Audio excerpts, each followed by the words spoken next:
तो भगवान को याद करके भगवान का आशीष लेकर के कार्य करो, जीवन अच्छा रहेगा।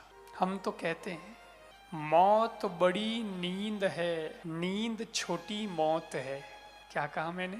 मौत तो बड़ी नींद है के पास ओटीज गोनी हमें मोटोड़ी नींद में सुतो है। मौत बड़ी नींद है और नींद छोटी मौत है। क्योंकि नींद में जब होते हैं तो हमें 5-7 घंटे कुछ पता रहता नहीं है। बड़ी गहरी नींद अगर हो, बहुत थकान हो और गहरी नींद में आदमी सो गया हो तो उसे कुछ पता नहीं रहता। तो मौत जैसा ही हो गया। मरने के बाद भी कहाँ पता रहता है कि लारे कहीं हो रही है। नींद में भी कहाँ पता रहता है कि क्या हो रहा है। घर में नींद में थे भाई, पता नहीं रहा। परंतु एक बात निवेदन करता हूं, रात सो तो आपके रात्रि में सोने का अंतिम विचार भगवान का होना चाहिए। भगवान का नाम लेते लेते सो जाओ। बिस्तर पे लेटे लेटे आंख बंद है, अंदर भगवान का नाम चल रहा है और फिर नींद आ गई। आ जाती है, थोड़ी देर में आ जाती है, अपने को पता नहीं चलता, आ जाती।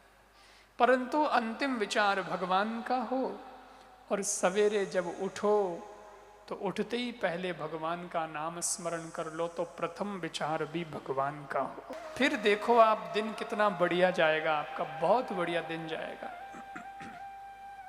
पर लोग करे कठे एक जनो मने आन के, अरे भावजी रात रात तो डर कड़ो लागो, मने खराब हपनो आयो। मैं क्यों कई आयो हपना में? बोले भूत आयो। आपकी आशीर्वाद दो जो मने एड़ो कदी हपनो नहीं आवे। मैं क्यों मारे आशीर्वाद दियोड़ो कई काम आई। भूतरी फिल्म देखनी बंद कर। तो मोबाइल में भूतरी फिल्म देख तो हुए, पर भूत नहीं आए तो कई आए, भगवान आए घटू, भूत ही आई। तूने भगवान का आशीर्वाद लिया ही नहीं, तूने भगवान को याद किया ही नहीं।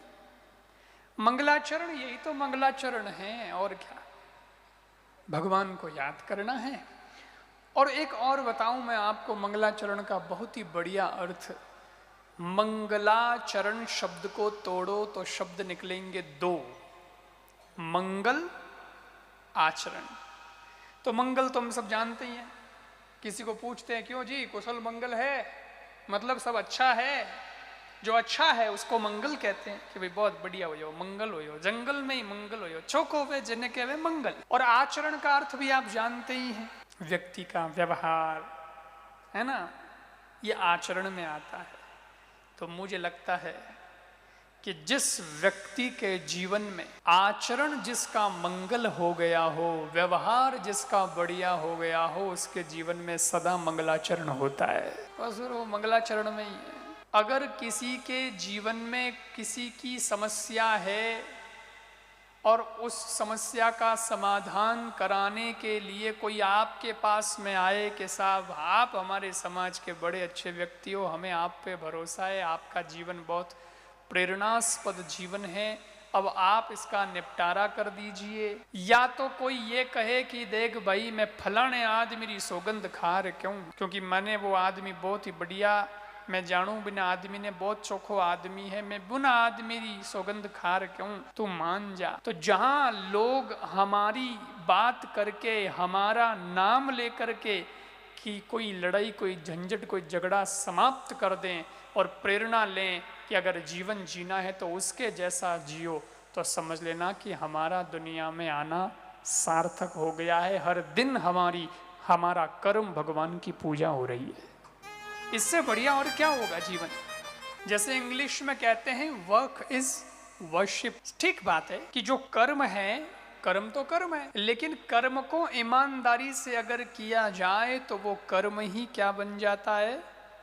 पूजा बन जाता है। कर्म ही पूजा हो जाता है, क्योंकि मैं मेरी निष्ठा से कर रहा हूं, ईमानदारी से कर रहा हूं।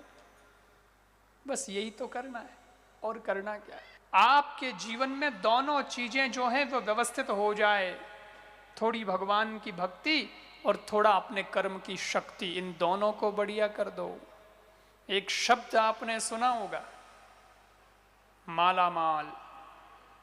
है तो माला माल ऐसा, माला माल, लेकिन ये लोगों को पता नहीं है ये माला माल कैसे हुआ जाता है। माला माल में दो शब्द हैं, एक तो माल है, दूसरा माला है। माला माल, लोगों को लगता है कि खाली माल कमाए बस वही माला माल होना है ना। अभी तो अच्छा चांस है आप लोगों को, 29 तारीख तक 2 बजे से लेकर 5 बजे तक है बाल शिरवी समाज बडेर में आवणो, कतई हुणनी एर दुकान भी संभालनी। तो दुकान और कथा इन दोनों का कॉम्बिनेशन हो गया। यहाँ आते हो, कथा सुनते हो तो हो गई माला, दुकान पे बैठते हो, धंधा करते हो तो मिल गया माल, माला माल, दोनों जुड़ गए तो माला माल हो गए। ये दोनों चीजें हमारे जीवन में आ जाए, निष्ठा पूर्वक हम हमारा कर्म करना सीख जाएं, तो बस उस व्यक्ति के सब आनंद ही आनंद है, सब आनंद ही।